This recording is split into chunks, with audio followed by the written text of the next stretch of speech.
Are you going to make that 4 million visitor I goal? think we are going to be making this year 4 million. And to put it in context, when I started the job in 2016, we had 2 million.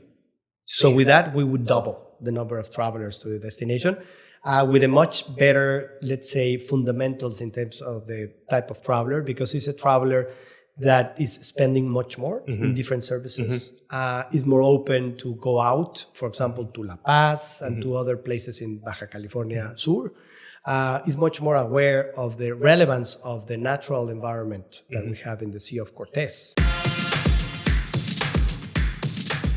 Welcome to the Nick Fong Podcast. As the broker and owner of Ronival Real Estate, Nick has spent nearly 20 years in Baja California Sur.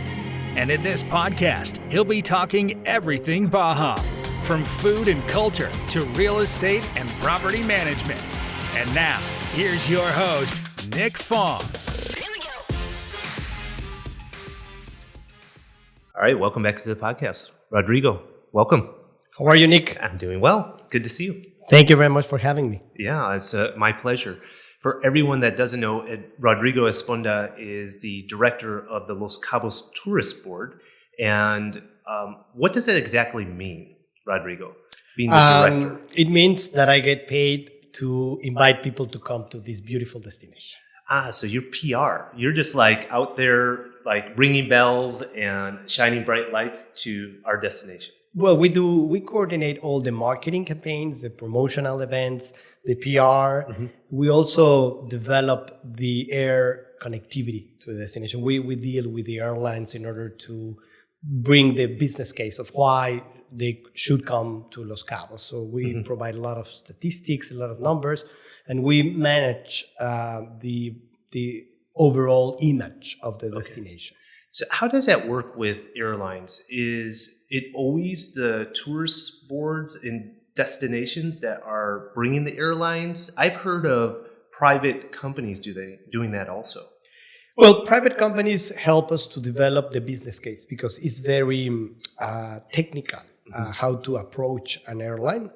The planning departments of the airlines, they are mathematicians and they calculate the fuel, the consumption, the cost, and they have one metric that is interesting, that is revenue per mile per passenger. So they calculate how much revenue they are getting for every mile that they fly and for every passenger that they take. Wow.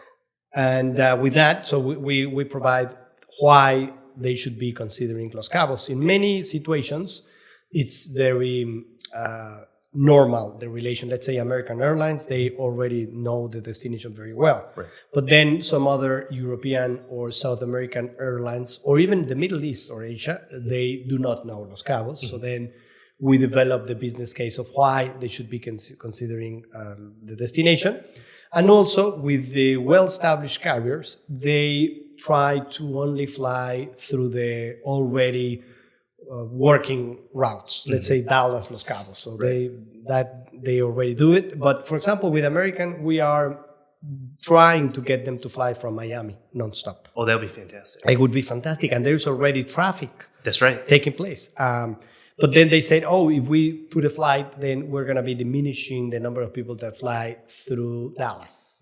So then we need to bring them reasons, technical reasons of why they should be considering Miami as a gateway. And we do that with all the airlines around the world on a constant basis. And it's something that we really see it as a very productive way of working.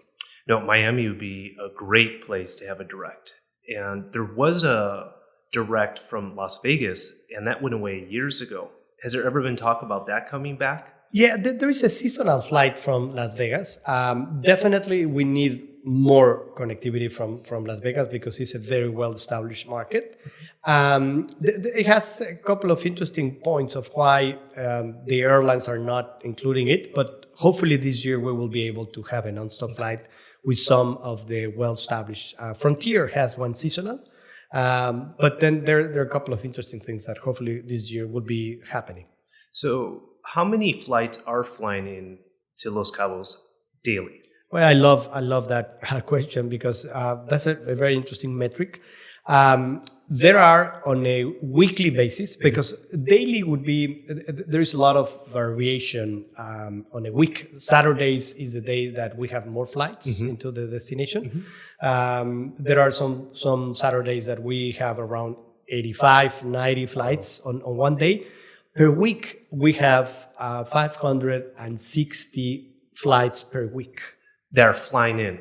That flying in and then fly out. Okay. So it's 560. The US is by far the number one, over 400 weekly flights from the United States. Then it comes Mexico, and then comes Canada. Okay. So the 500, how many would be the US? 400. 400. So Weekly. 80%. 80%. Yeah. 70% of the flights are coming from the United States. By far is our number one market. Do you have any statistics? Because another tourist destination in Mexico is Cancun. Yeah. What would that airport? 7 times more. 7 times. 7 times more. Yeah. We have 18,000 rooms. They have 140,000 rooms. Holy smokes. They are like a machine in getting. What it's interesting is that we have 26 cities from the United States with nonstop.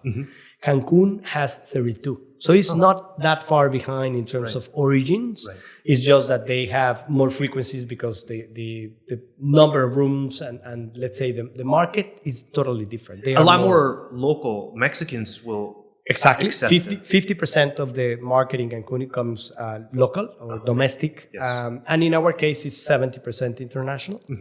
And also, they have a much less real estate market. It is much more hotel, all-inclusive driven type of portfolio. Got it. All right. So as a director of the Los Cabos Tourist Board, you do a lot of advertising, marketing, PR. You also do a fair bit of travel too. Yeah, we travel a lot. We invest in a year around $16 million on marketing and promotional campaigns around the world. Wow. That's a lot of digital campaigns that we run.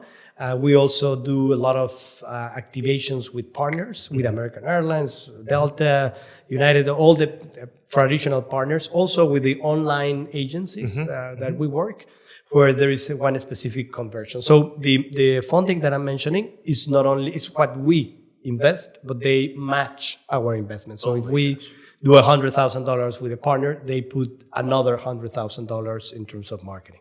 Wow. So over $1 million a month you're investing in marketing. Yeah, probably more. Probably we do $2 million if we are considering the investment of the partners. The partners, every month. of course. Of the partners, exactly, every month. Okay. And the board has how many employees here locally? 17 employees. We have, that's considering the office that we have in Los Angeles. So it's 17 employees. They are all young, professional guys, very well thought, very well studied. So I'm very proud of my team. I would say that if I leave today, they would continue working very hard and their results are going to be there. We had Susie on the podcast a couple months ago. And so you're her boss. Yes, I'm her boss. And Susie is fantastic. She's amazing. She's amazing. And they all are. I'm very proud of the team of Los Cabos Tourism Board. Okay. And so how long have you been in your position? 6 years and a half. And so I have age already. 6.5. But you've seen a lot in that 6.5 years. Yeah. We've been through different things, different crises, different situations. Of course, COVID-19, it was an interesting way of getting back the destination. We recovered very fast thanks to the work of everyone in the destination. And that's something that we're starting 2023 in a very good positioning, probably better than what we were in 2019. Wow. And so coming out of COVID, what are you guys doing because we got so many new tourists coming to our destination in the last 2 years. For 2023, what do you strategically try to do to kind of continue that growth or at a minimum sustain it? Well, we have key KPIs that we need to achieve. The number one is we need to keep the market from the United States because, as you mentioned, we grew 25% in terms of travelers originated in the United States. So we need to keep and expand in the United States. There is still room to keep growing in the US market. Many cities that still have a lot of potential, including Los Angeles, that is our number one market, but there is still a number of people that had not been here or that had not been here in many years. Right. So there's an opportunity. We have the repeat travelers that they will keep coming. So that's definitely, we need to achieve that. Second, we need to recover the Canadian market. Yeah. So Canada is a very important market for us that last year did not get back to the numbers that we had in 2019. So we need to get the Canadian markets. Right now, we're doing a super big investment with partners, with airlines, and for the consumer in order to really raise the awareness of Los Cabos as a destination for Canadians. And the third one, we need to keep expanding in Europe and South America. Europe is a very interesting market for us. And there's no reason why Europeans, if they go to the Caribbean and to many other destinations, they would not come to Los Cabos, to this beautiful place. Right. Can you tell everyone some of the areas that you're targeting in Europe? Yeah. We are targeting in Europe 5 key markets. Spain, where we have a non-stop flight already taking place in June, from June through September. We're trying to get back the flight from UK. That's the second market. France is a very interesting market in terms of the number of visitors that travel to the Caribbean and to other sun destinations. So we're already working with a couple of airlines. Fourth is Germany. Right now, this week, we have a very good group of tour operators from Germany that are visiting. The biggest tour operators from Germany are currently in Los Cabos. And then the fifth market is Switzerland. We're working with they have a very high purchasing power. Switzerland is probably one of the top 3 or top 4 purchasing power markets. So we are working with a couple of airlines from Switzerland in order to get them here. What airlines runs out of Switzerland? Well, there are a couple of ones. Swiss Air? And then is Edelweiss. Edelweiss is a part of Lufthansa Group. And they fly to Costa Rica, they fly to Cancun, to Caribbean, to many destinations. It's a leisure carrier. So there is no reason why they would not be flying here. Hey, thanks for being a part of the Nick Fong podcast. Make sure to subscribe to the podcast to get the latest updates. And if you're watching this on our social channels, please like and share. And if you want to be featured or you want me to talk on a certain topic, food, activities, culture, real estate in the Baja, drop a comment.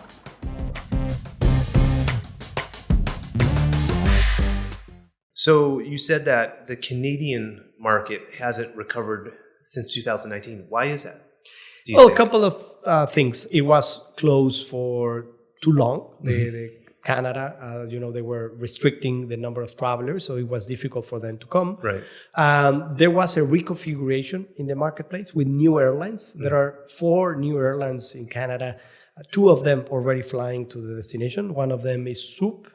Another one is Flair, and they do an ultra low cost model. So no, it's not a low cost. Like in the United States, let's say Spirit or JetBlue. Ultra low, meaning like even below them. What they refer with that is that they really maximize the cost. You're sitting in people's laps, and then you're sitting in the cargo area with cows and the luggage. You need to pay for every additional element that you need. If you want the water, if you want the seat, if you want to move to the aisle or the window, everything has a cost. Yes, I got it. Okay. So 2023, 2024, what are the big initiatives for you guys? Well, for 2023, we want to achieve 4 million air visitors to the destination from the different markets.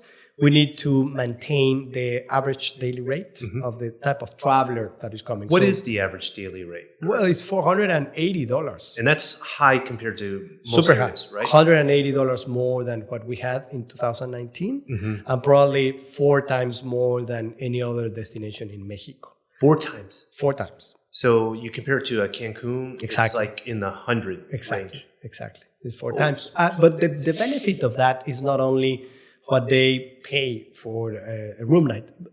Because that goes to the fact of the type of traveler that we are attracting. So it's a traveler that is more aware of social, cultural, natural considerations of the destination. They are more open to get out of their room or their hotel and then visit different restaurants. 85% of the travelers in the destination, at least one night, get out of their hotel or lodging. That's a good stat. That's a very good stat. Wow. And they are more open to consider buying a property. Right. One interesting number that we have is that 4% of the total travelers to a destination stay in their own condo or home. 4%. Okay. 4%. But if you consider 4% out of 3.5 million, Yes. so it's a very good number. What is that number? 120,000? 140. 140. Wow. So it's 140,000. So that's a very strong number. So I have to sell more homes. I have a very small percentage. Oh my God, I didn't know it was that big. Is that big? But that's people that come and go. Sure. They come and they stay in their own condo or property. And that's not considering timeshare. That's people that they stay in their own villa or home. I didn't think it was that high. I would not have guessed that there were that many residences in Los Cabos. Wow. Well, that's the number that brings. Probably some of them Repeat traveling throughout the year, right? Exactly. Okay. Understood. And probably it's also people that are staying with families, but they say, I'm staying in my own home because Cool. Yeah. home. What other fun stats?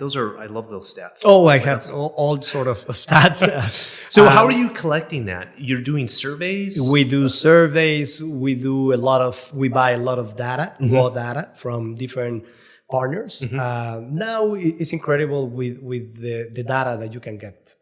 Everyone has the airlines, the GDS, that is how the reservations are done on air.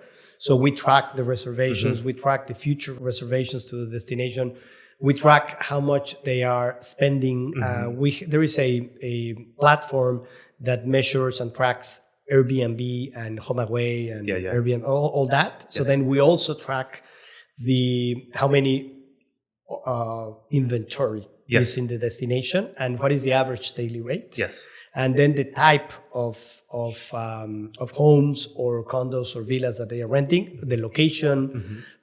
We track. We publish every month 2 documents that are very powerful: the Tourism Observatory, and then the profile of the travelers of that month. Both documents are around 300 pages. And that's public, or it's private. It's just internally you guys use that information. But we can definitely share it with, for example, people like you. That is a decision maker, because the reason of having those documents is for you to take better decisions that would benefit the destination. And that's an annual report? It's monthly. And then we have some annual documents on different segmentations. We have 10 segmentations, for example, those who came to the destination for sport fishing, for restaurant. The food is a super good demographic that is coming to the destination. Those who come for wellness or for some health purposes. What kind of stats do you have around that? Where they live, how they came, how long in advance they planned their trip, what specifically they did, if they play golf or not, where they stay. We have all types of stats. Okay, yes, we'll be talking later. Excellent. So are you going to make that 4 million visitor I goal? think we are going to be making this year 4 million. And to put it in context, when I started the job in 2016, we had 2 million. So with that, we would double the number of travelers to the destination. With a much better, let's say, fundamentals in terms of the type of traveler, because it's a traveler that is spending much more in different services, is more open to go out, for example, to La Paz and to other places in Baja California Sur, is much more aware of the relevance of the natural environment that we have in the Sea of Cortez. What could we, and maybe you're already working on these kind of things, a lot of our clients, and I personally, being a resident here, see with all this growth, what the area needs, like infrastructure. I already see at the airport, they're adding more terminals and they're installing these bridges that you don't have to get out of the plane. Mm-hmm. And so what kind of things are we doing as a community that you know of? And what are we not doing that you would like to see us do? Well, that's a very interesting question. The airport has a plan, an expansion plan for the next 10 years. Mm-hmm. They already know that. And to them, the growth has been faster than what they originally were expecting. Now they are expanding, and the airport is really going fast to a process where they are incorporating much more and better facilities to accommodate everyone. However, I think the challenge that we have is outside the airport. It's more on the infrastructure in terms of roads, housing, water, and energy, and many of the natural resources that we have. I know that the private sector is working in a comprehensive plan in order to have an urban development type of consideration to the whole area. But it's going to be very interesting. So it's not perfect, but I think that with the strong involvement of people like you and more entrepreneurs that are in the destination, the Los Cabos will remain to be a premier world-class destination. Yep. Well, thank you for all that you do and bringing the millions of people every year to our destination. It helps our business. It helps all the other activity companies, the restaurants, and it has transformed my life, the 18 years I've lived here. And so thank you for sharing what's going on in your world, which affects directly my world and a lot of our viewers' world. Thank you, Nick, because, it's likewise. So there is a synergy with people like you that really make people happy and satisfied with what they have. Then they invite friends and they keep coming to the destination. Right. So it's, very interesting. So thank you. Symbiotic relationship. Yes. Exactly. All right. Well, until the next one, guys. Bye for now. Thanks for listening to this episode of the Nick Fong Podcast. Make sure you subscribe to the podcast and the YouTube channel at youtube.com/Ronival Real Estate and follow Nick on Instagram at NickFong_Ronival. Ready to find your Baja dream home? Check out the latest property listings at Ronival.com or findmexicohouses.com. Hasta luego.